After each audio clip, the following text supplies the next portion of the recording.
বাংলাদেশে এবং বাংলাদেশের বাইরে পৃথিবীর বিভিন্ন প্রান্তে যেখান থেকে চ্যানেলে দেখছেন আপনাদের সকলকে সাদর আমন্ত্রণ তৃতীয় মাত্রা দেখবার জন্য। সাম্প্রতিক নানা বিষয় নিয়ে আলোচনার জন্য আমার সঙ্গে স্টুডিওতে রয়েছেন আমার বাবা বসা আছেন একটি বেসরকারি বিশ্ববিদ্যালয়ের আইনের শিক্ষক এবং বাংলাদেশ জাতীয়তাবাদী দল বিএনপি নেতা মোশাররফ আহমেদ ঠাকুর, এবং আমার ডানে রয়েছেন কলামিস্ট কবি সোহরাব হাসান। স্বাগত আপনাদের দুজনকে তৃতীয় মাত্রায়। নির্বাচনের সময় ঘোষিত হয়েছে বলতে নির্বাচন কমিশন প্রধান উপদেষ্টার দেয়া চিঠির প্রেক্ষিতে তারাও বলেছে যে রোজার আগে হবে। রাজনৈতিক দলগুলোকে আমরা দেখছি যে অনেকেই খুব উৎসাহী, যদিও কেউ কেউ শর্ত দিচ্ছেন এটা না হলে ওটা না হলে নির্বাচনে যাবেন না।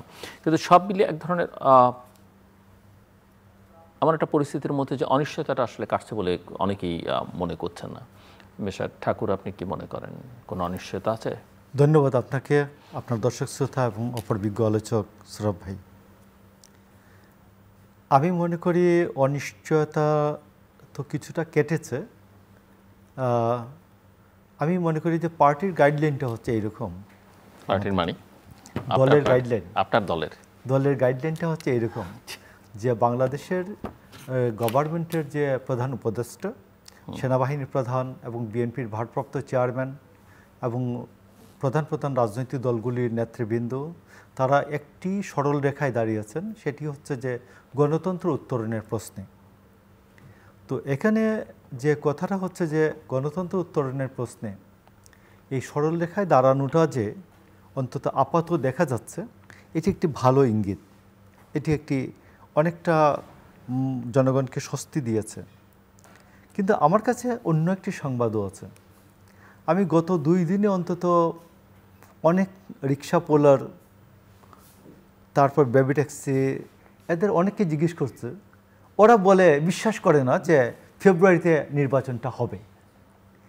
আমার কাছে এই যে দ্বন্দ্বটা, এটা আমার কাছে খুব বিস্ময়কর লাগছে যে রাজনৈতিক নেতৃবৃন্দ একদিকে একবার নিশ্চিত হয়ে বসে আছেন যে ফেব্রুয়ারিতে নির্বাচন হচ্ছে, অথচ সাধারণ মানুষ, দোকানদার, রিক্সা পোলার, অন্যান্য লোকজন এরা বিশ্বাস করে না যে ফেব্রুয়ারিতে নির্বাচনটা হবে। এটা একটা বিশেষ কারণ, কিন্তু খুব একটা দ্বান্দ্বিক, একটা দ্বন্দ্বময় একটা কারণ।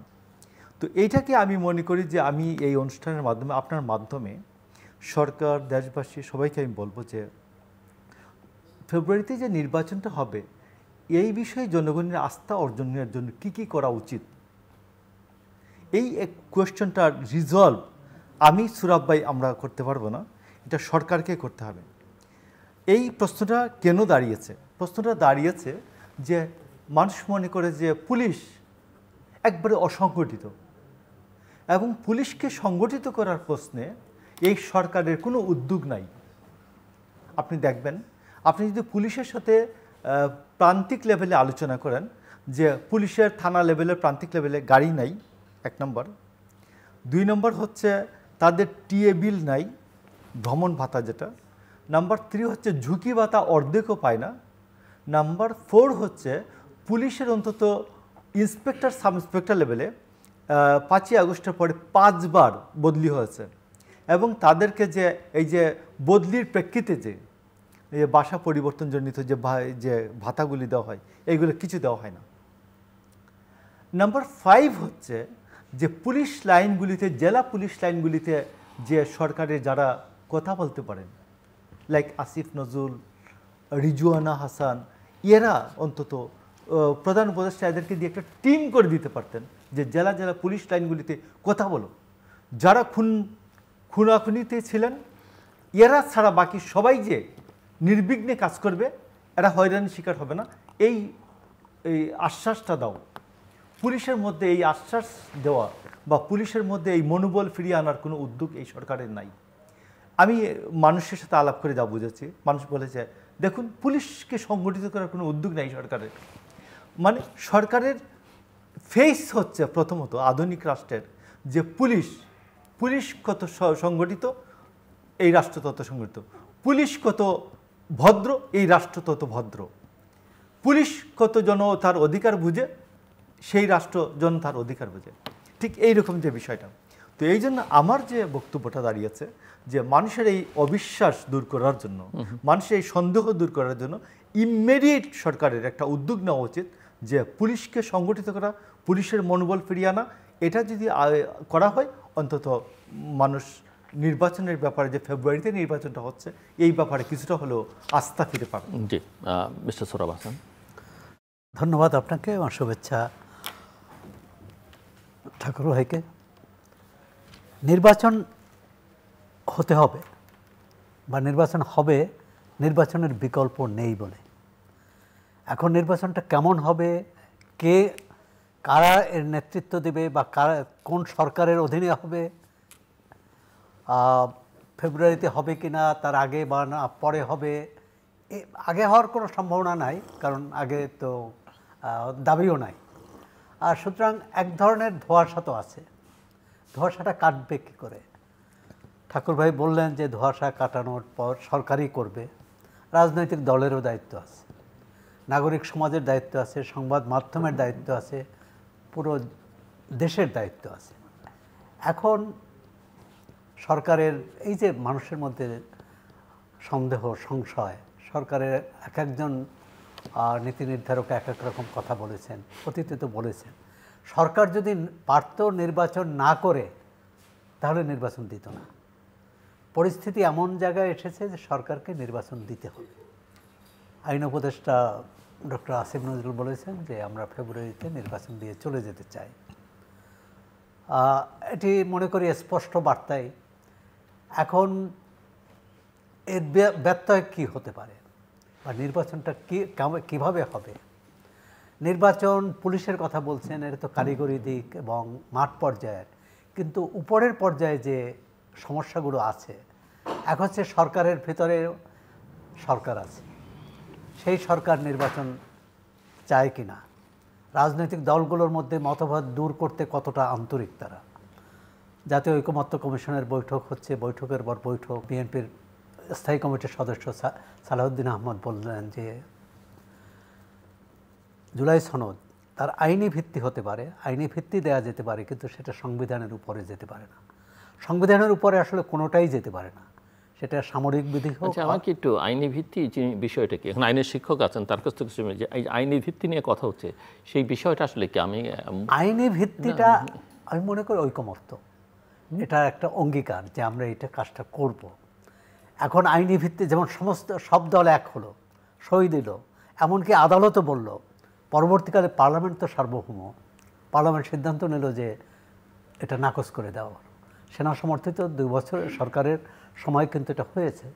অনেক সিদ্ধান্ত মানে আদালত কি এটা বলতে পারে? মানে আমি যেহেতু আপনি আদালতকে টেনে আনলেন যে ঠিক আছে মিস্টার সোহরাব হাসান এবং মিস্টার মোশাররফ আহমেদ ঠাকুর ঐকমত্য হয়েছেন বা একমত পোষণ করছেন এই বিষয়ে, কাজে একমত পোষণ করে যেখানে স্বাক্ষর করেছেন, কাজে এটা মানতেই হবে বলতে পারে না। কিন্তু এক ধরনের, যেমন এই সরকারকে কিসের ভিত্তিতে তৈরি হয়েছে, মানে গঠিত হয়েছে, সেটাও কিন্তু এক ধরনের আইনি ভিত্তি এবং আদালতের নির্দেশনা।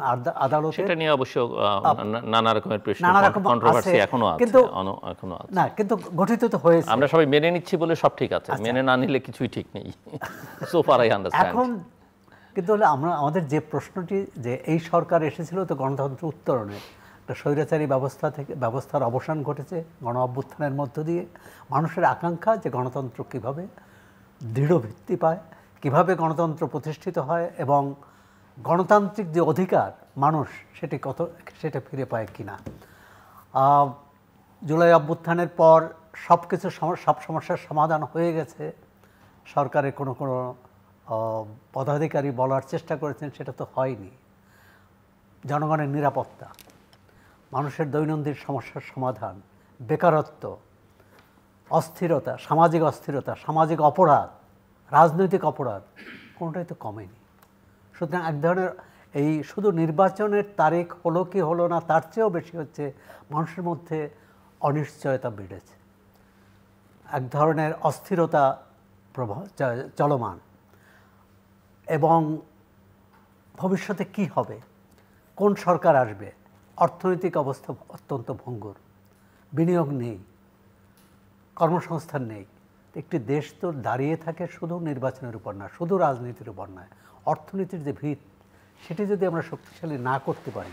আমরা অনেক কিছু স্বপ্ন দেখিয়েছি, এই সরকার স্বপ্ন দেখিয়েছে 12 লাখ রোহিঙ্গাকে ফেরত দেওয়া হবে, বিদেশি বিনিয়োগ আসবে, বিপুল পরিমাণ বিদেশি বিনিয়োগ আসবে, কিন্তু কোনোটাই তো আসেনি। রোহিঙ্গারাও ফিরে যায়নি, বরং আরও 50,000 অপেক্ষমান, এবং ইতিমধ্যে এই সরকারে আমলে 1,20,000 নতুন করে এসেছে। তো সব মিলিয়ে কিন্তু সরকারের উচিত, এটা একটা অদ্ভুত পরিস্থিতি। প্রথমত হচ্ছে যে আমি মনে করি যে এটা রাজনৈতিক নেতৃত্বের দুর্বলতা ছিল, এই সরকারের দুর্বলতা, যে তারা একটা রোড ম্যাপ তৈরি করে আসেনি। তাদের প্রথমেই বলা উচিত ছিল যে আমরা এতদিনের মধ্যে নির্বাচন দিতে চাই। এটা সব সরকার করেছে। সেনা সমিতির তত্ত্বাবধায়ক সরকারও কিন্তু বলছে যে আমরা 2 বছরের বেশি। ফখরুদ্দিন আহমদ ভাষণ দিয়ে বলেছেন যে 31শে ডিসেম্বরের পর একদিনও আমরা ক্ষমতায় থাকবো না। এবং সবকিছু ঠিকঠাক করতে 2 বছর সময় লাগবে। 2025-এর ডিসেম্বরের মধ্যে আমরা সমস্ত কিছু করতে চাই। আমরা যা বিচার করতে চাই, বিচার তো চলমান প্রক্রিয়া, বিচারের প্রক্রিয়াটা কিভাবে যতটা এগোতে পারি, সংস্কার যতটা করতে পারি, এখন সমস্ত কিছু জাতীয় ঐক্যমত্য কমিশনও দেখলাম যে প্রথমত পুরো বাংলাদেশকেই ওলটপালট করে দেবে। সংবিধান থাকবে না, এই সংসদ থাকবে না, নতুন সংবিধান সভা হবে। কিন্তু এখন দিন শেষে দেখলাম যে কোনো কিছুই নতুন হলো না। একটা নির্বাচন, এখন যে প্রশ্নটি আসছে, নির্বাচন একটি ভালো নির্বাচন হবে কিনা। 3টি নির্বাচনে মানুষ ভোট দিতে পারেনি। কিছুক্ষণ আগেই কথা হচ্ছিল যে আইনশৃঙ্খলা পরিস্থিতি, তাতে নির্বাচন হওয়া সম্ভব কিনা। নির্বাচন যদি পিছিয়ে যায় তাহলে আইনশৃঙ্খলা পরিস্থিতি আরও খারাপ হবে। বরং নির্বাচনের যে ট্রেনে যদি বাংলাদেশ যাত্রা শুরু করে, অর্থাৎ একবার দিন তারিখ এবং তফসিল যদি ঘোষণা হয়, হয়তো পরিস্থিতি একটু ইতিবাচক হবে। কারণ মানুষ তখন নির্বাচনমুখী হবে, রাজনৈতিক নেতৃত্ব নির্বাচনমুখী হবে, ব্যবসায়ীরাও ভাববে যে আগামী একটা আমরা নির্বাচিত সরকার পাবো, কিভাবে তার সাথে ব্যবসা করব, ইত্যাদি ইত্যাদি। তো সুতরাং এই যে অস্থিরতা কাটানোর অন্য কোনো উপায় দেখি না নির্বাচন। জি, মিস্টার ঠাকুর। জি, ধন্যবাদ আপনাকে। আমি একটা জিনিস বলতে চাই আপনাকে। গত 100 বছরের মধ্যে এই পূর্ববঙ্গ বলেন, পাকিস্তান বলেন, বাংলাদেশ বলেন, এই সময়ের মধ্যে 1996 সালে যে জাতীয় ঐক্যটা হলো, যে তত্ত্বাবধায়ক সরকার প্রশ্নে আওয়ামী লীগ, জামাত থেকে আরম্ভ করে জাতীয় পার্টি এবং বিএনপিটা মেনে নিল। যে বিএনপি বলল যে আমাদের বোধোদয় হচ্ছে যে তত্ত্বাবধায়ক সরকারটা করা উচিত।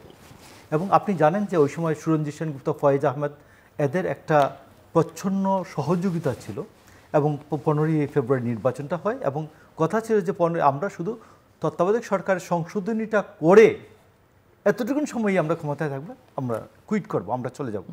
তাই বিএনপি কথা রেখেছে। তো এইটাকে উল্টে দেওয়া গেল। দেখেন যে শুধুমাত্র আওয়ামী লীগ এবং তার কিছু লোকজন আর তত্ত্বাবধায়ক সরকার উল্টে দেওয়া মানে বাতিল করে দেওয়ার এই প্রশ্নে বাকি অর্ধেক মানুষ, বেশিরভাগ মানুষই বিপক্ষে ছিল, তত্ত্বাবধায়ক সরকার বাতিলের বিপক্ষে ছিল। তো এটা তো হচ্ছে, এমনকি তৎকালীন ক্ষমতাসীন দলের মধ্যেও। হ্যাঁ, হলো তো। তাইলে দেখা যাচ্ছে এখানে আপনাকে বলি যে কোনো স্বৈরাচারকে, যাই বলেন তার সঙ্গে ওই যে আইনি ভিত্তির প্রসঙ্গটা একটু না, আমি আপনাকে বলছি, কোনো স্বৈরাচারকেই কোনো লেখা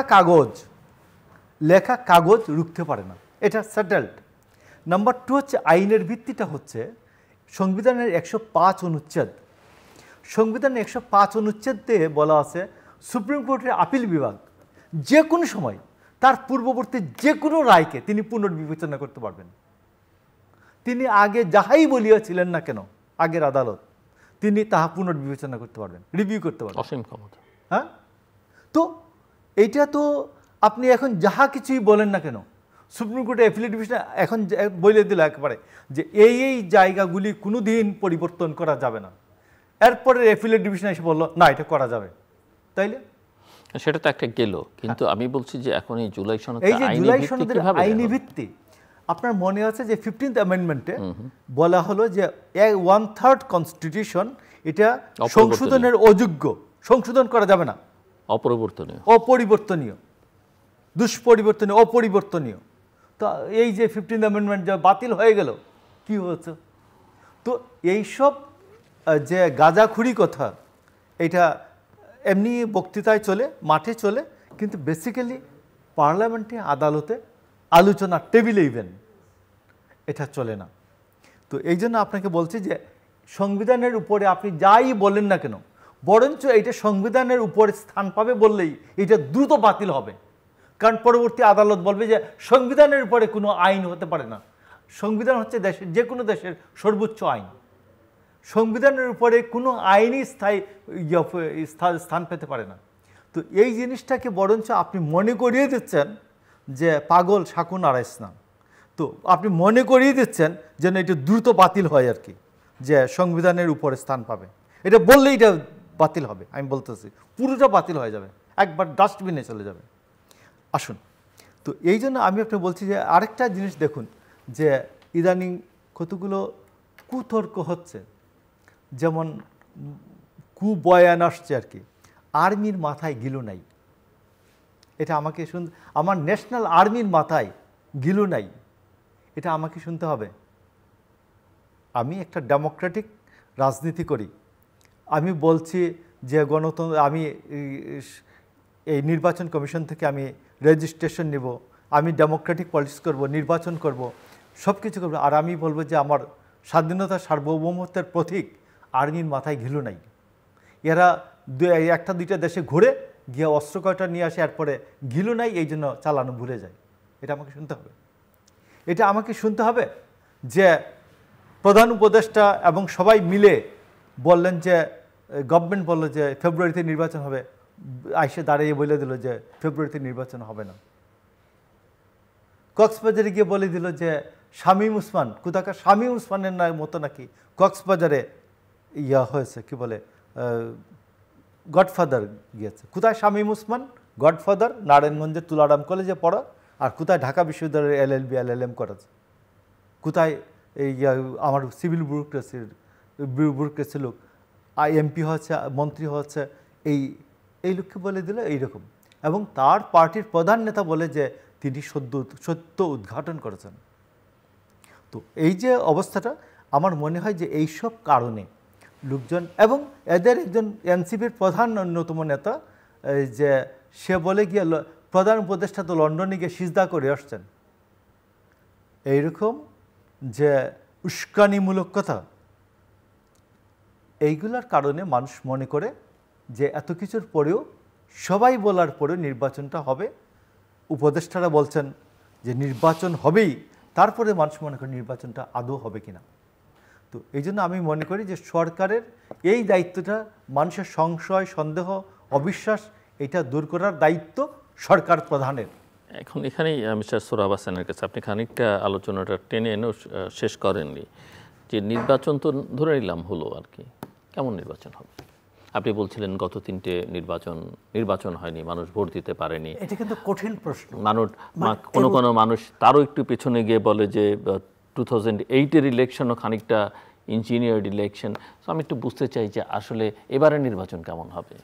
আচ্ছা, আপনার এই কথার জবাব দেওয়ার আগে ঠাকুরভাই যে কথাটা বললেন, যে এই যে উস্কানিমূলক বক্তৃতা, বিবৃতি জাতীয় প্রতিষ্ঠান সম্পর্কে, নিজেদের সম্পর্কে, এটা আসলে তখনই দেয়া হয় যখন পায়ের তলা থেকে মাটি চলে যায়, যখন তার ভিত্তি থাকে না।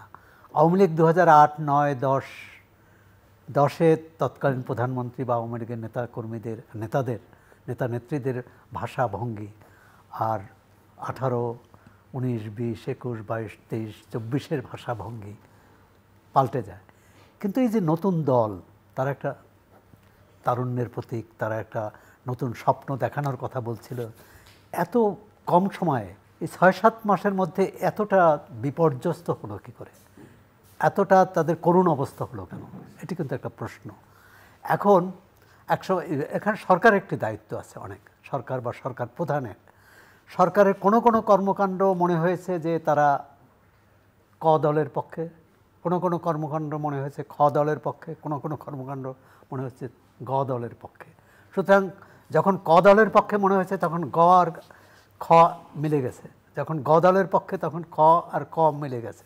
এটা হচ্ছে সরকারের দুর্বলতা। এক ধরনের তার শক্ত হাতে কোনো ব্যবস্থা নেয়ার হয় তাদের সক্ষমতা নেই, অথবা তারা নিতে চান না। ত্রিভুজ প্রেম মোকাবেলা। আচ্ছা, যে পরবর্তীকালে আপনি বলছেন নির্বাচনটা কিভাবে হবে, এটি কিন্তু খুবই কঠিন। উত্তরটা কঠিন, প্রশ্নটা কঠিন না। নির্বাচন করবে কারা? নির্বাচন করবে জনগণ। মানে নির্বাচন উদ্দেশ্য, জনগণ হচ্ছে এই রাষ্ট্রের মালিক, তার মালিকানা নির্বাচনের মধ্য দিয়ে ফিরিয়ে দেওয়া হবে কি না। গত 3টি নির্বাচনে সেটি হয়নি। এর আগে আপনি 2008 বলেছেন, কেউ কেউ 2001-এর নির্বাচনের কথাও বলে, যে এই দুটো নির্বাচনেই এক ধরনের পক্ষপাত তো দেখানো হয়েছে বা করা হয়েছে, প্রশাসন, সামরিক, বেসামরিক সব মিলে। আবার এসব নির্বাচন 91 থেকে 4টি নির্বাচন দেশে বিদেশে প্রশংসিত হয়েছে, এটাও ঠিক। কিন্তু নির্বাচন, আগামী নির্বাচনটি কেমন হবে? প্রথমত হচ্ছে যে নির্বাচন সুষ্ঠু অবাধ হওয়ার ক্ষেত্রে সমান প্রতিদ্বন্দ্বিতা একটা কি বলে, সেটা একটা ভারসাম্য তৈরি করে, সমান প্রতিদ্বন্দ্বিতা। আগামী নির্বাচনে সমানে সমানে প্রতিদ্বন্দ্বিতা আমরা দেখছি না, যেহেতু আওয়ামী লীগ মাঠে নেই। যদি আওয়ামী লীগের উপর নিষেধাজ্ঞা প্রত্যাহার না করা হয়, নিষিদ্ধ অবস্থায় থাকে, নির্বাচন করতে পারবে না। আর আওয়ামী লীগ তো এরকম কোনো তাদের মনোভাব দেখি না যে তারা আইনি লড়াই করে সেটা ফেরত চাওয়ার এরকম কোনো রিটও হয়নি। আওয়ামী লীগ ছাড়া যে নির্বাচন, সেখানে তার চিত্র কেমন হবে? আওয়ামী লীগের যে সমর্থক ভোটাররা আছে তারা কোথায় যাবে? ধরেন যদি আমরা ধরে নিই যে 2 কোটি ভোটার তাদের সমর্থক আছে, তারা কি ঘরে বসে থাকবে, নির্বাচন কেন্দ্র বর্জন করবে, অথবা কোনো পক্ষে তারা ভোট দেবে যেটাকে মনে করবে যে তাদের জন্যে ওই যে সরকার কিছুটা স্বস্তিদায়ক হবে, সেই সরকারে সেই দলের পক্ষে যাবে। নির্বাচন করতে হলে সরকার তো আছে, সরকার দুর্বল, এটা স্বীকার করতে হবে। কারণ এই সরকারের এরকম গত অন্তত 1 বছরে সেটা দেখিয়েছে, তারা কোনো সিদ্ধান্ত শক্তভাবে নিতে পারেনি, একমাত্র আওয়ামী লীগের বিরুদ্ধে শক্ত পদক্ষেপ নেওয়া ছাড়া। যেমন আওয়ামী লীগ নিষিদ্ধ করলো, একজন এনসিপির একজন নেতা 24 ঘন্টার আলটিমেটাম দিলেন, 24 ঘন্টার মধ্যে সিদ্ধান্ত হয়ে গেল। কিন্তু আর কোনো ব্যাপারেই কিন্তু তারা কোনো সিদ্ধান্ত নিতে পারেনি, শক্ত সিদ্ধান্ত। এখন যে বিষয়টি আসছে যে নির্বাচনটি সরকার, যদি আমরা সরকারের উপর ছেড়ে দেই, সরকার ভালো নির্বাচন করতে পারবে না এককভাবে। নির্বাচন কমিশন তো সরকারেরই, সরকার না থাকলে নির্বাচন কমিশন নির্বাচন করতে পারবে না। কারণ এই যে লাখ লাখ লোকবল দরকার, এটা তো নির্বাচন কমিশনের নেই। দ্বিতীয় হচ্ছে একটি ভরসা, অনেকেই বলেন এটা রাজনৈতিক দলের পক্ষ থেকে বলা হয় নাগরিক সমাজে, সেটা হলো সেনাবাহিনী। সেনাবাহিনী কতটা করবে? সেনাবাহিনীকে ভোট কারচুপি ঠেকাবে, না আইন শৃঙ্খলা রক্ষার দায়িত্বে? সেনাবাহিনীর যে রিসোর্স, সেটা দিয়ে তো আসলে সেটা পারবে না। এক্ষেত্রে আমি মনে করি রাজনৈতিক দলগুলোর মধ্যে এই যে কাগজে লেখা জুলাই সনদে কী থাকবে, এটা নিয়ে তর্ক বিতর্ক, এবং এটা নিয়ে এত সময়ের চেয়ে বেশি সময়টা দেওয়া উচিত বোধহয় নির্বাচনী প্রক্রিয়াটি কীভাবে সুষ্ঠু, অবাধ এবং নিরঙ্কুশ করা যাবে, নির্বিঘ্ন করা যাবে। সেটা যদি হয়, যেমন যে কোনো আসনে 10 জন প্রার্থী, 10 জন প্রার্থীর প্রথম অঙ্গীকার থাকবে যে আমরা অনিয়ম করব না, আমরা ভোট দখল করার চেষ্টা করব না। এমনকি যদি সম্ভব হয় 10 জন প্রার্থী একসঙ্গে প্রচার চালাবে, কেউ আলাদা প্রচার করবে না। কারণ আলাদা প্রচার হলেই একে অপরের বিরুদ্ধে বিষোদ্গার করবে, ঘৃণা প্রকাশ করবে, বিদ্বেষ প্রকাশ করবে। এটি সম্ভব কিনা আমি সরকারের যারা নীতি নির্ধারক তাদের দৃষ্টি আকর্ষণ করছি, এটা সম্ভব কিনা। কারণ অতীতে আমরা দেখেছি যে সুজনসহ অনেক দল এই ধরনের প্রচার করেছে, তারা প্রতীকী যে সব প্রার্থী একসঙ্গে হলে পরস্পরকে বোঝা সহজ হবে। দ্বিতীয় হচ্ছে আইনশৃঙ্খলা রক্ষাকারী বাহিনী, যে প্রশ্ন আসছে, সেখানে হয়তো সেনাবাহিনী সহায়তা করতে পারবে, পুলিশ যতই দুর্বল হোক। আর পুলিশকে আমরা দুর্বল বলি, পুলিশকে তো দুর্বল করে রাখাও হয়। আপনি পটিয়ার ঘটনায় দেখুন, পুলিশ আইন রক্ষা করতে গেছে, সেখানে বলা হয়েছে একজনকে ধরে নিয়ে যে সে ছাত্রলীগ করে, সুতরাং তাকে গ্রেপ্তার করতে হবে। পুলিশ কর্মকর্তা বলছে যে তার বিরুদ্ধে তো কোনো মামলা নেই, মামলা না হলে আমি গ্রেপ্তার করব কি করে। এই ঘটনা কেন্দ্র করে ভাঙচুর হয়েছে, সংঘর্ষ হয়েছে, উভয় পক্ষে আহত হয়েছে, পরবর্তীকালে ওই পুলিশ কর্মকর্তাকে কিন্তু প্রত্যাহার করা হয়েছে। তাহলে পুলিশ কি বার্তা পাবে? তা আমরা সব ক্ষেত্রে এই যে সরকারের পক্ষ থেকে কি বার্তাটা যায়, আওয়ামী লীগ আমলে যে পুলিশ এরকম নৃশংস হলো, এরকম বিরোধী দলের প্রতি দমন পীড়ন চালালো, সরকারের বার্তা পেয়েই তো। আমি মনে করি যে 1 বছরে সরকারের ভুল ভ্রান্তি শুদ্ধ এসব হিসাব নিকেশ বাদ দিয়ে আগামী নির্বাচনটি তারা সুষ্ঠু করতে পারবে কিনা, এটা সবচেয়ে বড় চ্যালেঞ্জ।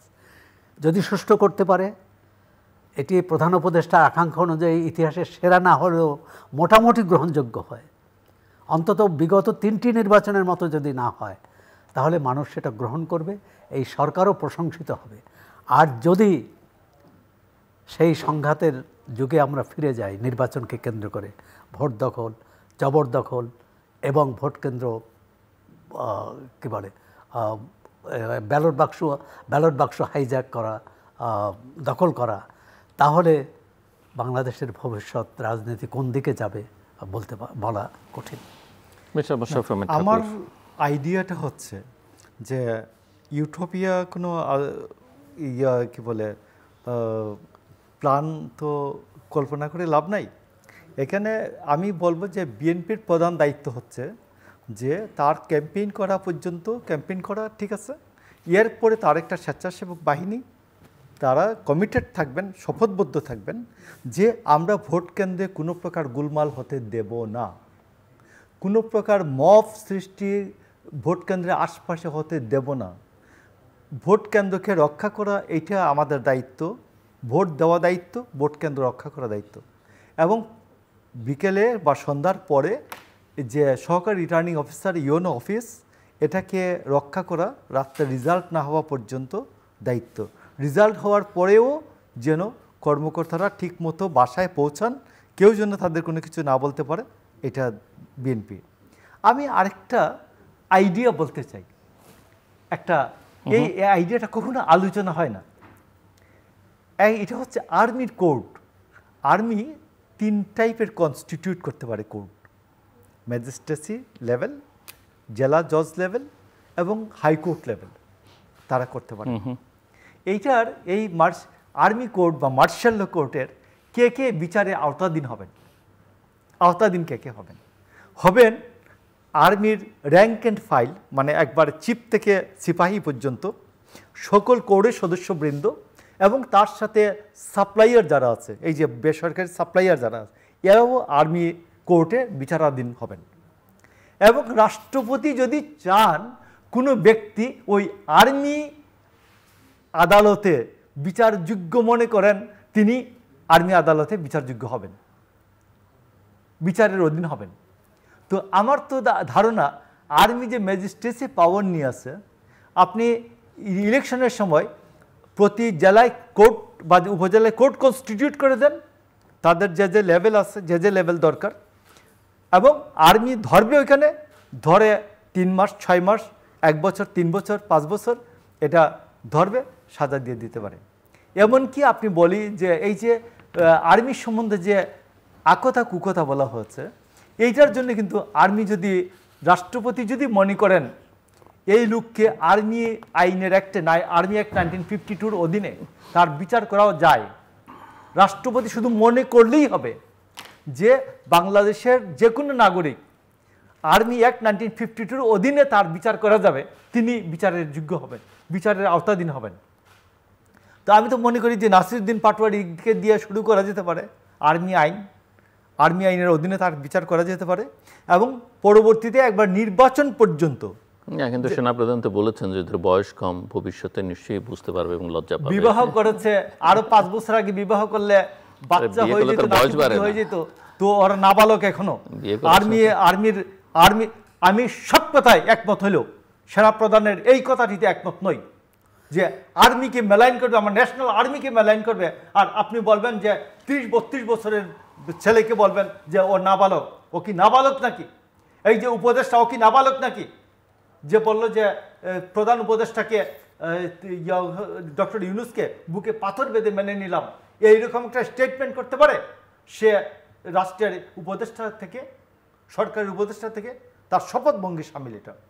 তো এই জন্য আমি আপনাকে বলছি যে আর্মি অ্যাক্ট 1952 আমি কোট করছি বারবার, আর্মি অ্যাক্ট 1952 যদি মনে করে মুশাররফ ঠাকুর, রাষ্ট্রপতি যদি মনে করেন আর্মি অ্যাক্ট 1952 অনুযায়ী মুশাররফ ঠাকুরের বিচার করা যাবে, আমরা যেটা সংবিধানে এন্ডোর্স করছি, তো এন্ডোর্স করেছে সেইটা ঠাকুরের বিচার করা যাবে, সুরাব্বার বিচার করা যাবে, বা অন্য কারো বিচার করা যাবে, আর্মি অ্যাক্ট 1952 অনুযায়ী করা যায়।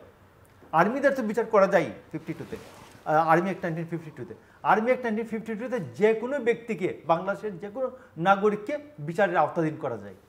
তো এই জন্য আমি বলছি যে আর্মি অ্যাক্ট 1952 আপনি ইয়ে করে দেন, কনস্টিটিউট করে দেন, কোর্ট কনস্টিটিউট করে দেন প্রতি জেলায়, যে নির্বাচনের সময় কেউ গোলযোগ করলে এই আদালতের অধীনে তিনি বিচারের আওতাধীন হবেন। রাষ্ট্রপতি শুধু বলে দিলেই হলো, এইটা প্রধান কি বলে চিফ অফ আর্মি স্টাফকে কানে কানে বলে দিলেও হবে। প্রধানমন্ত্রী, প্রধান রাষ্ট্রপতি কানে কানে বলে দেন যে এইটা আপনি বিচার, হ্যাঁ রাষ্ট্র শুধু ইয়ে বলবেন যে সেনাপ্রধান বলবেন হ্যাঁ রাষ্ট্রপতি আমাকে বলেছেন, আর রাষ্ট্রপতি স্বীকার করেন হ্যাঁ আমি বলেছিলাম। তো আর্মি অ্যাক্ট 1952 এইরকম, আমি সব সমস্যার সমাধান, সব সমস্যার সমাধান আমি বলছি, সব সমস্যার সমাধান। বাট এটা কি খুব ডেমোক্রেটিক আমি আপনাকে বলছি প্রসেসে যখন আপনি প্রবেশ করতে চাইছেন, মনে আছে বিখ্যাত একটা উক্তি, মাও সেতুংয়ের উক্তি। মাও সেতুংয়ে যখন সব ডেমোক্রেসির আলোচনায় আপনি মাও সেতুংকে টেনে আনতে হবে। আমি বলছি, ওনাকে জিজ্ঞেস করলেন যে আপনি সকল বিশ্ববিদ্যালয় বন্ধ করে দিয়েছেন কেন? বললেন মোর এডুকেশন, ফর মোর এডুকেশন। আমি আপনাকে বলি গণতন্ত্রকে অধিক সুরক্ষার জন্য অধিক গণতন্ত্র, এই তো কথা। আমি গণতন্ত্রকে সুরক্ষা দেওয়ার জন্য ডক্টর ইউনূস যেভাবে কবিতার মতো কথা বলেন, প্রাঞ্জল ভাষায়, সাহিত্যের ভাষায়, আমার কবি সুরাব্বাইড ল্যাঙ্গুয়েজে, তো কবি আপনি একটু নজরুলের ভাষায় বলুন, কবিতাই বলুন, অসুবিধা তো নাই, একটু নজরুলের ভাষায় বলুন, তোরা গদি ছাড়বি কিনা বল, নইলে কিলের চুটে তোদের হাড় করিব জল। এটা এইভাবে বলুন না, অসুবিধা কি? না, এই সরকার তো বলে না যে গদি ছাড়বে না, তারা তো ছাড়ার জন্য প্রস্তুত। আমি বললাম যে একদিনও থাকবেন না ফেব্রুয়ারি পরে, ব্রিটিশদের বলছিলেন যে তোরা এদেশ ছাড়বি কিনা বল, তোরা এদেশ ছাড়বি কিনা বল, নইলে কিলের চুটে তোদের হাড় করিব জল। মনে আছে আপনার নিশ্চয়ই এটা?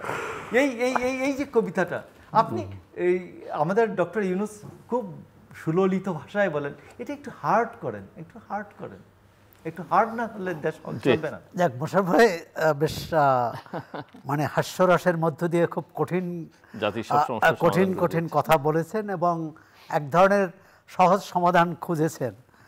কিন্তু আমরা কি তাহলে ধরে নেব যে বেসামরিক প্রশাসন, বেসামরিক নাগরিক, মানে সামরিকের বাইরে যা আছে সবাই ব্যর্থ?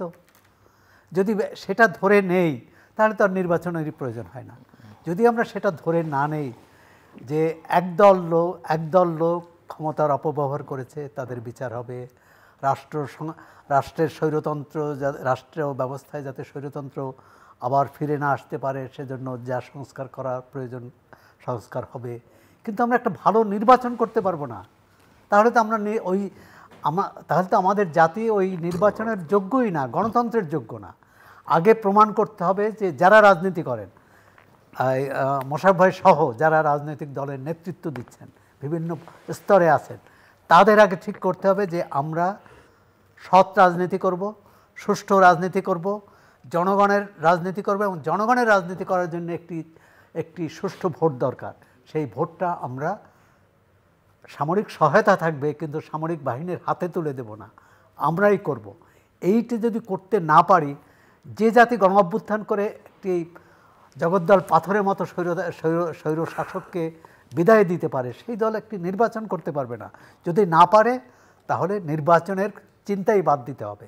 সামরিক বাহিনী দিয়ে নির্বাচন এটি আমি মেনে নিতে পারি না, কারণ তাহলে দেশটাই সামরিক বাহিনী চালাক, এই প্রশ্ন আসবে। আমরা যদি নির্বাচন না করতে পারি তাহলে আমরা দেশ চালাবো কী করে? ধরেন সেনাবাহিনী ফেব্রুয়ারিতে এসে নির্বাচনটা করে দিল, তারা তো আর দেশ চালাবে না, দেশ তো চালাবে এই বেসামরিক নেতৃত্বই, এই রাজনৈতিক নেতারাই। তারা তখন দেশ চালাবে কি করে? এবং সেই ধরনের নির্বাচন আবার সেনাবাহিনীকে বিতর্কিত করা হবে। বিতর্কিত কেউ হবে। না কেউ যারা এমনকি পরাজিত হবেন, 2001 যারা এবং বিজিত হবেন। এটা কিন্তু খুবই দুর্ভাগ্যজনক। 2001 এবং 2008-এর নির্বাচন নিয়ে কিন্তু আওয়ামী লীগ ও বিএনপি 2001 সম্পর্কে আওয়ামী লীগের প্রচণ্ড আপত্তি যে এই নির্বাচনে সেনাবাহিনী কূটকৌশল করেছে, তারা পক্ষপাত করেছে, তারা তাদের হারিয়ে দিয়েছে। 2008-এর নির্বাচন সম্পর্কে বিএনপি একই অভিযোগ করে। এর সত্যাসত্য এর কোনো ভিত্তি নেই তা আমি বলছি না, কিন্তু এই যে নির্ভরতা আর্মির উপর, আমরা এটা রাজনীতিতে কোথায় নিয়ে গেছি। এমনকি 24-এর গণ অভ্যুত্থান, যেটি নিয়ে আমাদের ছাত্র নেতৃত্ব, রাজনৈতিক নেতৃত্ব কৃতিত্ব দাবি করে, অবশ্যই যথার্থভাবেই, কিন্তু এর পিছনে আর্মির যে ভূমিকা ছিল, সেনাবাহিনীর যে ভূমিকা ছিল, এই সেনা নেতৃত্বের যে ভূমিকা ছিল, সেটি স্বীকার করা উচিত। আপনি যে কথাটি বলছেন খুব ক্ষোভের সঙ্গে, যে এই নেতৃত্বকে অন্তত যে আর্মি গণতন্ত্র উত্তরণে সহায়তা করেছে, সেই আর্মির সম্পর্কে এরকম ঢালাও মন্তব্য বা মানে কী বলে অশালীন মন্তব্য করা বোধহয় ঠিক নয়। কারণ আমি সেই মন্তব্য আপনার প্রতি করব যে মন্তব্য আমি শুনতে অভ্যস্ত হব, কিন্তু আমার উপর যখন মন্তব্য করা হবে তখন তো আমি সেটি শুনতে অভ্যস্ত নই। এনসিপি নেতাদের সম্পর্কে অনেকেই অনেক কথা বলেন, আবার তারাও অনেক কথা বলেন। দেখুন, আমরা তো একটি সভ্য সমাজের প্রতিনিধি বলে দাবি করি। এই সভ্যতার যে মাপকাঠি, সেটা কোথায় কখন জানি এটি হয়ে যায়, ছেদ ঘটে। মানে কখনো কখনো আমরা সভ্যতার যে সীমারেখা লঙ্ঘন করি। এই যে সাম্প্রতিককালে এই আন্দোলনের নেতৃত্বদানকারী দলগুলো একে অপরের বিরুদ্ধে যে ভাষায় আক্রমণ করেছে, যে ভাষা ব্যবহার করেছে, এটি কিন্তু 5 আগস্টের আগেও করা হয়নি। মানে আমরা কত নিচে নেমে যাচ্ছি। আমার মনে হচ্ছে রাজনৈতিক নেতৃত্বের, সেটা তরুণ হোক পুরনো হোক, তরুণ নেতৃত্ব বলেছিলেন তারা তো নতুন বাংলাদেশের বন্দোবস্ত করবেন, কিন্তু রাজনীতিতে তো আর দেখছি না। মানে এটি কিন্তু হতাশার বিষয়। আর যে কথাটি বললেন আপনি প্রথমে মোশাররফ ভাই, যে সাধারণ মানুষ হতাশ হয়ে গেছে 1 বছরে, যে তারা দেখছে যে কিছু হবে না, কিছু পরিবর্তন আসছে না। নতুন বন্দোবস্ত অনুযায়ী আপনি দেখবেন বন্দোবস্তটা কোথায় হবে। বন্দোবস্তটা দেখুন, যে নতুন রূপের দরবেশ তানভীর সমন্বয়ে সে প্রিন্টিং খাত থেকে মাত্র 400 কোটি টাকা মেরে দিয়েছে। যে শেখ হাসিনার পিয়ন 400 কোটি টাকার মালিক হইতে 14-15 বছর লাগছে। সজীব ভুইয়া উপদেষ্টা, তার এপিএস 311 কোটি টাকা মালিক হয়ে যায়, এবং আমার প্রধান উপদেষ্টা এখনও তার বিরুদ্ধে কোনো ব্যবস্থা নেন নাই। আপনি দেখুন যে আমাদের নাহিদের পিএস এখনও নাকি নগদে বসে গিয়ে শুনি, নগদ থেকে 150 কোটি টাকা লুপাটের অভিযোগ আছে। তো এইটার নাম নতুন বন্দোবস্ত? নতুন বন্দোবস্ত কাহাকে বলে? নতুন বন্দোবস্ত কাহাকে বলে? ভাই, আমি পরিস্থিতির শিকার ছিলাম বলেই আমি তো শিবির করতাম, আমি ছাত্রলীগের নৌকা স্লোগান দিয়েছি, ছাত্রলীগে আমি নাম লিখিয়েছিলাম। এবং আপনি দেখবেন যে আমি এটা ফান করে বলি যে কতদিন পরে যদি আওয়ামী লীগ যদি উবায়দুল কাদেরকে বলে যে ভাই, কৌশলগত কারণে উবায়দুল কাদের আওয়ামী লীগ করতেন, তিনি তো বেসিক্যালি আমাদের জামাতেরই লোক ছিলেন, আমাদের জামাতেরই লোক, 1-2 মিলিয়ন ডলার দিয়ে দিলেন উবায়দুল কাদের, এবং জামাত সার্টিফিকেট দিয়ে দিল, ইয়েস তিনি আমাদের কৌশলগত কারণে শেখ হাসিনাকে এই যে সাবোটাইজ করলো। আর শেখ হাসিনার পতনই হইতো না উবায়দুল কাদের না থাকলে।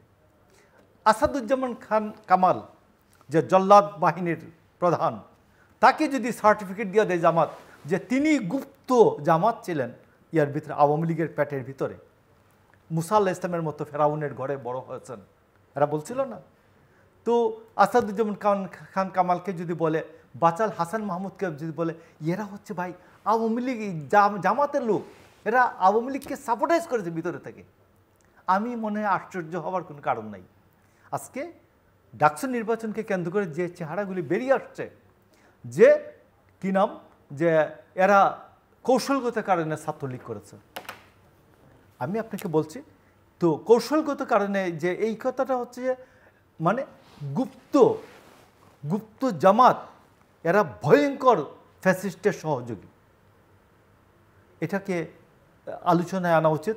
আমি মনে করি আপনি একজন প্রতিষ্ঠিত ব্যক্তি, আনুন আলোচনায় যে যে যা করেছে এতদিন, তাইলে ওই গুপ্ত থাকা অবস্থায় এই যে আবরার ফাহাদ মারা গেল, আবরার ফাহাদের 25 জনের মধ্যে 7 জনকে সাপোর্ট করলো এই যে শিশির মনির, হাইকোর্টের সে 7 জনের পক্ষে লড়াই করলো, বললো যে না এদের বিরুদ্ধে জেলা জজ কোর্টে, জেলা আদালতে বিচারিক আদালতে অবিচার করা হচ্ছে।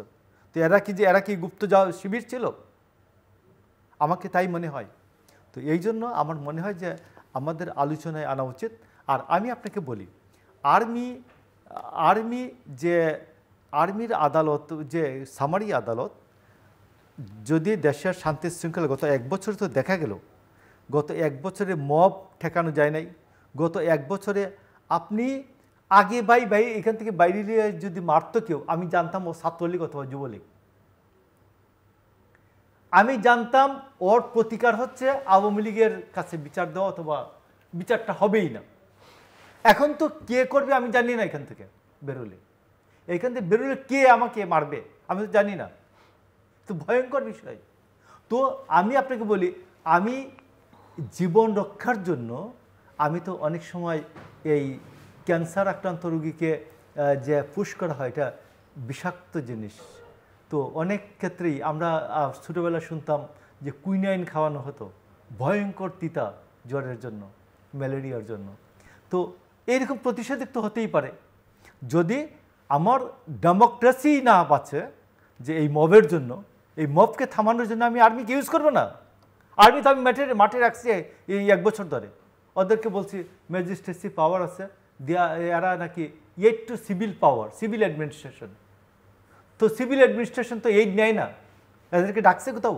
শুনছেন আপনি ডাকতে? কোথাও ডাকে না সিভিল অ্যাডমিনিস্ট্রেশন। তো এই জন্য আমার মনে হয় যে নির্বাচনের আগে আপনি দেখুন, নির্বাচনটা সুষ্ঠু করতে গেলে কতগুলো জিনিস দরকার। এটা মানুষ বিশ্বাস করে না কেন নির্বাচন হবে না। আপনি পুলিশের যে 7,500 অস্ত্র উদ্ধার হয়েছে, অস্ত্র লুট হলো, এর মধ্যে 7,500-এর মধ্যে SMG আছে, AK-47 আছে। তো এই অস্ত্রগুলি কোথাও উদ্ধার হইতে শুনছেন? একটা স্নাইপার শুধু নড়াইল থেকে উদ্ধার হলো। উদ্ধার হয় না কেন? উদ্ধার হয় না হচ্ছে সরকার চায় না। যদিও জ্যোতি বসুর বিখ্যাত উক্তি আছে। জ্যোতি বসুকে বলা হয়েছিল যে আপনার পশ্চিম বাংলায় দাঙ্গা হয় না কেন, গুজরাট অন্যান্য জায়গায় দাঙ্গা হয়। বলে জ্যোতি বসুর সরকার চায় না, এই জন্য দাঙ্গা হয় না। সরকার চায় না, এই জন্য অস্ত্র উদ্ধার হয় না। পরিষ্কার কথা, একবার থিওরি, পরিষ্কার থিওরি। পুলিশকে চাঙ্গা করুন, অস্ত্র উদ্ধার হবে। আর্মিকে বলুন আপনি যান, আপনি নির্দেশনা নাই। আপনি 50,000 অস্ত্রকে আপনি অবৈধ ঘোষণা করলেন, যে 9 থেকে 24 পর্যন্ত আওয়ামী লীগের 50,000 অস্ত্র দেওয়া হয়েছে আওয়ামী লীগের লোককে। এই অস্ত্রগুলি অবৈধ করলেন আপনি, লাইসেন্স বাতিল করে দিলেন। তো এই লাইসেন্সের বাতিলকৃত লাইসেন্সের অস্ত্র উদ্ধার হয়েছে একটা অস্ত্র? শুনছেন কোথাও? বাতিলকৃত লাইসেন্সের একটা অস্ত্র উদ্ধার হয়েছে? একটা অস্ত্র উদ্ধার হয়নি। তো আমরা এখন খুশি, আমরা খুশি কিভাবে? আমাদের প্রধান উপদেষ্টা বলছে নির্বাচন হবে, আমাদের নেতা তারেক রহমানের কাছে উনি অঙ্গীকার করে আসছেন, আমরা এখন খুশি। খুশি হতে অনেকটা বাধ্য। এইরকম যেমন ধরুন একটা গল্প আছে যে ক্ষুব্ধ কৃষক, আমি প্রায় বলি এটা, ক্ষুব্ধ কৃষক প্রতিদিনই মাংস ভাত খেতে চায়। তো বউ একদিন বিড়াল জবাই করে তাকে মাংস দিয়ে ভাত দিয়ে দিয়েছে। তো ছেলে পেছন থেকে দাঁড়াই বলতেছে, বললে মায়ের খায়, না বললে বাবা হারাম খায়। তো আমরা এখন মাকে বাঁচাবো না বাবাকে বাঁচাবো, কোন দিকে যাব? হারাম চলতেছে, কিন্তু হারাম কিন্তু চলমান। তো এই জন্য আপনাকে বলছি যে এই হারাম থেকে রক্ষা পাওয়ার জন্য যদি আর্মির আদালত কনস্টিটিউট করতে হয় জেলায় জেলায় 3 মাসের জন্য, ইলেকশনের 3 মাস আগে, কোনো সমস্যা নাই, কনস্টিটিউট করে দেন। এবং নির্বাচনের আগে, তফসিলের আগে অবশ্যই মানুষের বিশ্বাসে আসতে হবে, আস্থায় আসতে হবে যে নির্বাচনটি সুষ্ঠুভাবে হবে। নির্বাচন হলে আমাকে কেউ বাধা দিবে না, নির্বাচন হলে আমি মবের শিকার হব না, আমি সুস্থ স্বাভাবিকভাবে বাড়ি ফিরে আসবো। তাইলে দেখবেন নির্বাচন সুষ্ঠু হবে। না, মোশাররফ ভাইকে ধন্যবাদ যে তিনি যত ভালো উদাহরণ টেনেছেন সবগুলোই কমিউনিস্টদের, জ্যোতি বসু, মাও সেতুং। সুতরাং মোশাররফ ভাইয়ের মধ্যে এক ধরনের বামপন্থার বাম ঝোঁক আছে, কারণ ইদানিং আবার বামপন্থীদের একটা বড় অংশ কিন্তু বিএনপিকে সমর্থন, মানে কথাবার্তায় আচরণে সমর্থন করছে। অনেকে বলে যে নিষিদ্ধ ঘোষিত বা কার্যক্রম নিষিদ্ধ ঘোষিত আওয়ামী লীগের অনেকে বিএনপিকে সমর্থন করছে জামাতকে ঠেকানোর জন্য। তো সুতরাং এরকম একটা জাতীয় মানে নেপথ্যে যদি একটা জাতীয় ঐকমত্য হয় তো খারাপ না। কিন্তু যে বিষয়টা হচ্ছে যে এই যে আমরা সব কিছু আর্মির উপর দায়িত্ব দিয়ে আমরা কি দায়িত্ব পালনে অক্ষম এটা প্রমাণ করব?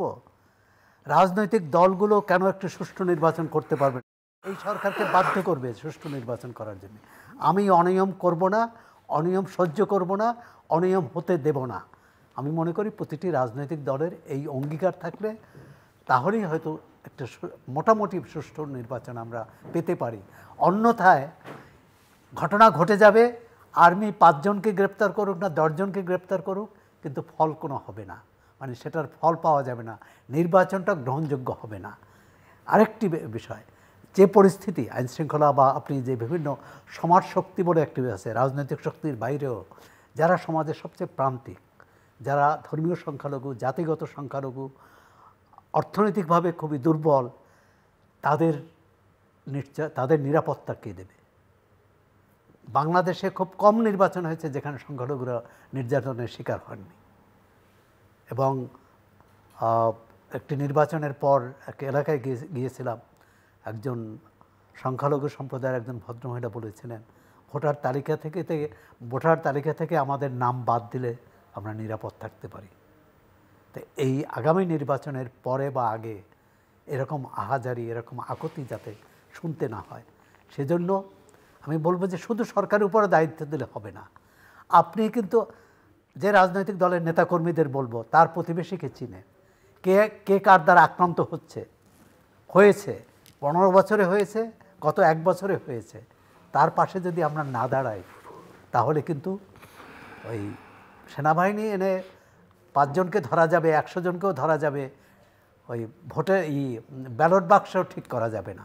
আমি মনে করি ব্যালট বাক্স ঠিক করার জন্যে অবশ্যই আইনশৃঙ্খলা রক্ষাকারী বাহিনী দরকার, সেনাবাহিনীও দরকার, রাজনৈতিক দলগুলোর সদিচ্ছাটা তার চেয়েও জরুরি বলে। সরকারের সদিচ্ছা, হ্যাঁ, সরকারের সদিচ্ছা, সরকার মানে সরকারের সদিচ্ছা, সরকার একটি সুষ্ঠু নির্বাচন চায় কিনা। কারণ আমি তো এখনও ভয় পাচ্ছি, মোশাররফ ভাই যে কথা বললেন তাতে হয়তো দেখবো যে ওই দিন ভোটের দিন দুপুরবেলা অতীতে আমরা যেভাবে দেখেছি কোনো দল বললে যে নির্বাচন সুষ্ঠু হয়নি, আমরা বর্জন করলাম, এবং সেটা কিন্তু খুবই দুর্ভাগ্যজনক হবে। এবং আমরা যাদের কেউ তো আগেই নির্বাচনে না যাওয়ার কথা বলছে, এর মধ্যে নানা রকম, এটা কিন্তু প্রকাশ্য কথা, অপ্রকাশ্য অনেক কথা আছে। আবার রাজনৈতিক মহলে এও আলোচনা আছে যে আসন সমন্বয় করারও এটা একটা কৌশল, আমি ডামে ঠিক না, যে সবাই মিলে বিএনপি সবাইকে নির্বাচনে যাওয়ার জন্য কিছু কিছু সিট সবাইকে দিয়ে দিল, যে জাতীয় সরকারের ধারণা দিয়েছে সেই জাতীয় সরকারে যাতে সবাই নির্বাচনের আগেই হয়ে যাক, নির্বাচনে আগেই যাতে নিশ্চয়তা পান তারা, এটাও কেউ হয়তো বলেন। আমি আমার কাছে কোনো তথ্য নেই, কিন্তু রাজনৈতিক মহলে এই আলোচনাও আছে যে আসন সমন্বয়টা কিভাবে হবে। তবে এটা ঠিক, আগামী নির্বাচনে আওয়ামী লীগ না হলে বিএনপি এবং জামাত ইসলামের মধ্যেই প্রতিদ্বন্দ্বিতা হবে, এবং সেখানে বিএনপি তার সহযোগীদের সঙ্গে নির্বাচন করবে, জামাত ইসলাম তার সহযোগীদের নিয়ে নির্বাচন করবে। সেখানে এনসিপি কোন দিকে যাবে? এনসিপি প্রকাশ্যে বলেছে তারা মধ্যপন্থী। এখন মধ্যপন্থী একটি দল ডানপন্থী একটি দলের সাথে ঐক্য করতে পারবে বা করবে কিনা, এটা নীতি বা আদর্শ কি বলে সেই প্রশ্ন থেকে যাবে। বাট অনেকে বলেন কথা এবং কর্মে অনেক মিল আছে এবং পারস্পরিক সহযোগিতাও আছে। নিন্দুকেরা হয়তো বলেন, আমি জানি না, নিন্দুক না যারা বলছেন তারা ঠিক বলছেন। এটা আমরা দেখব নির্বাচনে। আপনার মনে আছে যে নারী কমিশনকে নিয়ে যে জঘন্য উক্তি করলেন আমাদের ধর্মীয় নেতারা, এটা আমরা প্রত্যাশা করি নাই। আপনি দেখবেন যে বাংলাদেশ সরকার নীরব রইলেন, সরকার নীরব থাকলেও সরকারি দল বলে খ্যাত রিজওয়ানা হাসানের কথা, সরকারি দল এনসিপির নেতারা সেখানে গেলেন, গিয়ে ওদের ল্যাঙ্গুয়েজে বললেন। আমি আপনাকে একটা ভালো কথা বলি এখানে, তাও এটা আমাদের প্রত্যাশার কথা। বাংলাদেশে একটা লিবারেল পলিটিক্স, সবাইকে নিয়ে চলা রাজনীতি। দেখুন শরীয়তুল্লাহ ফকির মজনু শাহ, খান জাহান আলী, মৌলানা ভাসানী, এদের যে রাজনীতির যে একটা উত্তরাধিকার, মৌলানা ভাসানী সম্বন্ধে তো আমি যত পড়ি এত চমৎকৃত হই। মৌলানা ভাসানী একাধারে ফু দিয়েছেন পানিতে, আবার বলছেন ডাক্তারকে ডেকে অমুককে তুমি দেখায় আসো, পেটে ব্যথা তো ওকে দেখায় যাবো, তো বা কাউকে দিয়ে পাঠিয়েছেন এই ডাক্তারকে বলিস একটু দেখে দিতে। তো এই যে বিষয়টা, এটা একসাথে চলছিল এবং মৌলানা ভাসানী সব সম্প্রদায়ের মানুষকে নিয়েই রাজনীতিটা করেছেন। যে রাজনীতির উত্তরাধিকারটা জিয়াউর রহমান চালিয়েছেন। আমাদের একজন নেতা মারা গিয়েছেন, চৌধুরী কামাল ইবনে ইউসুফ। তো আমি আর এহসানুল হক মিলন ওনার সাথে গেছিলাম দেখা করতে করোনাকালীন সময়। তো উনি বললেন, আমরা তো বিএনপি রাজনীতি করি 150 বছর ধরে।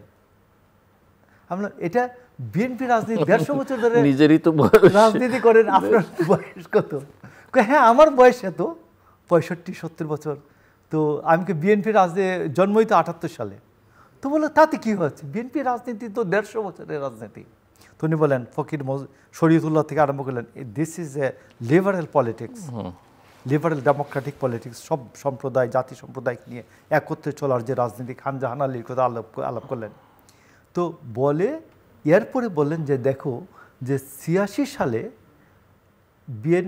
এই যে আওয়ামী লীগ জামাত একসাথে চলে গেল রাজনীতিতে, তখন খালেদা জিয়া দেশনেত্রী হন নাই তখনও, খালেদা জিয়া হয়ে গেলেন রীতিমতো জাতীয় ঐক্যের প্রতীক গণতান্ত্রিক আন্দোলনে। আপনার মনে আছে কিনা 88 সালের 24শে জানুয়ারি শেখ হাসিনার চট্টগ্রাম লালদিঘির ময়দানে 24 জন মারা গিয়েছিল পুলিশের গুলিতে। তার প্রতিবাদে যে পরের দিন নাগরিক মিছিল ছিল শহীদ মিনার থেকে পল্টন পর্যন্ত, ওই মিছিলে শেখ হাসিনা আসলেন না, বেগম খালেদা জিয়া, ডক্টর কামাল, হাসানুল কিনু এরা সবাইকে নিয়ে নাগরিক শোকসভার উনি নেতৃত্ব দিলেন। তো আমি আপনাকে বলছি যে আপনি দেখেন 75-এর পরে শেখ মুজিবের এই অন্তর্ধান বা যাই বলেন যে পট পরিবর্তন, এগুলির পরে জিয়াউর রহমান এখানে একটা জাতীয় ঐক্যের প্রতীক হিসাবে কাজ করেছেন। ডেমোক্রেসিকে ফিরিয়ে আনা, নির্বাসিত গণতন্ত্র, বাকশালের পেটে থেকে আওয়ামী লীগকে বের করে নতুন রাজনীতি প্রতিষ্ঠা, এটা আপনি দেখেন। আবার তারেক রহমান এই যে 24-এ এসে 24-এর আমিডামি নির্বাচনের পরে তারেক রহমান গণতন্ত্রের একমাত্র কাণ্ডারি হিসেবে আবির্ভূত হচ্ছে। তো এই জন্য আমার কথাটা হচ্ছে, বিএনপি একটা 150 বছরের যে লিবারেল পলিটিক্স করে, এটা জাতীয় ঐক্যের রাজনীতির যে ভিত্তি, এটাকে ঠিক রাখবে এবং সবাইকে নিয়েই যেন ইলেকশনটা হয়। আমি মনে করি সরকার এবং বিএনপি এখনো আলোচনা করে বের করা উচিত, যেন সারা পৃথিবীর মানুষ বলে যে ইয়েস, নির্বাচনটা সবাইকে নিয়ে হয়েছে, একটা অন্তর্ভুক্তিমূলক গভর্নমেন্ট হয়েছে, অন্তর্ভুক্তিমূলক সমাজ হয়েছে, অন্তর্ভুক্তিমূলক একটি জাতি বিনির্মাণের স্টেপ, নতুন পদক্ষেপের সূচনা হলো। মোশাররফ 150 বছর আগের রাজনীতির ধারাবাহিকতা বহন করার কথা বলছেন। আমরা চাই আগামী 150 বছরের রাজনীতি কোন দিকে যাবে সেটি ঠিক করা, এবং সেখানে বিগত 150 বছর খুব কার্যকর ভূমিকা রাখবে না, 47ও কার্যকর ভূমিকা রাখবে না। সেখানে যেটি ভূমিকা রাখবে সেটা হলো 71কে যদি সমুন্নত রাখতে পারে বিএনপি, তাহলে সমন্বয়ের রাজনীতি এগিয়ে নিতে পারবে। আর যদি সেখানে ব্যর্থ হয়, যদি আবার তাকে ডানপন্থীদের সাথে ঐক্য করতে হয়, তাহলে কিন্তু আমরা ভবিষ্যৎ অন্ধকারাচ্ছন্ন দেখি। দর্শক, অনুষ্ঠানের শেষ প্রান্তে আমরা সামাজিক যোগাযোগ মাধ্যম ফেসবুক, এক্স এবং ইউটিউবে তৃতীয় মাত্র লাইভ স্ট্রিম হচ্ছে, আপনারা দেখতে পারেন। টেলিভিশনের পর্দায় দেখতে না পারলে যে কোনো সময় যে কোনো স্থান থেকে ইউটিউবে তৃতীয় মাত্র চ্যানেলটি সাবস্ক্রাইব করে এই পর্ব বা পুরনো পর্বগুলো আপনারা দেখতে পারেন। মিস্টার সোহরাব হাসান এবং মিস্টার মোশাররফ আহমেদ ঠাকুর, অসংখ্য ধন্যবাদ এই আলোচনায় অংশ নেবার জন্য। বাংলাদেশের আগামী দিনের রাজনীতি কী হবে, কোন ধারায় চলবে, কতটা পেছনে আমরা তাকাবো, কতটা সামনে তাকাবো, এই আলোচনা আছে, এই বিতর্ক থাকবে এবং এই বিষয়ে আসলে একটা স্থির সিদ্ধান্ত অন্তত প্রধান দলগুলোকে নিতে হবে। কিন্তু মূল কথা হচ্ছে যে নিকট ভবিষ্যতে আমরা কি দেখতে পাই, জাতীয় ঐক্য, সব দল, এত ভিন্ন মতের দল একসঙ্গে একমত পোষণ করবে সব ইস্যুতে বা অধিকাংশ ইস্যুতে, এটা আশা করা সমীচীন নয়। এই প্রক্রিয়াটিও বোধহয় যথাযথ কিনা সেটা নিয়ে আলোচনা হতে পারে। কিন্তু মূল কথা হচ্ছে যে বাংলাদেশের গণতান্ত্রিক প্রক্রিয়া উত্তরণটা অত্যন্ত জরুরি, তার জন্য একটা নির্বাচন অত্যন্ত জরুরি এবং সেটা যেন যেন তেন বা আমিডামি টাইপের নির্বাচন না হয়। একটা ভালো, অবাধ, সুষ্ঠু, গ্রহণযোগ্য, অংশগ্রহণমূলক, শান্তিপূর্ণ, অন্তর্ভুক্তিমূলক নির্বাচন জরুরি। না হলে নির্বাচন হয়তো একটা হয়ে যাবে, কিন্তু এর দীর্ঘমেয়াদী ফল বা মধ্যমেয়াদী ফল কারো জন্যই ভালো হবে না, এমনকি বিজয়ী শক্তির জন্য ভালো হবে না। সেটা যেন আমরা মাথায় রাখি। আমাদের সঙ্গে থাকবার জন্য অসংখ্য ধন্যবাদ। আপনাদের সবার জন্য শুভকামনা।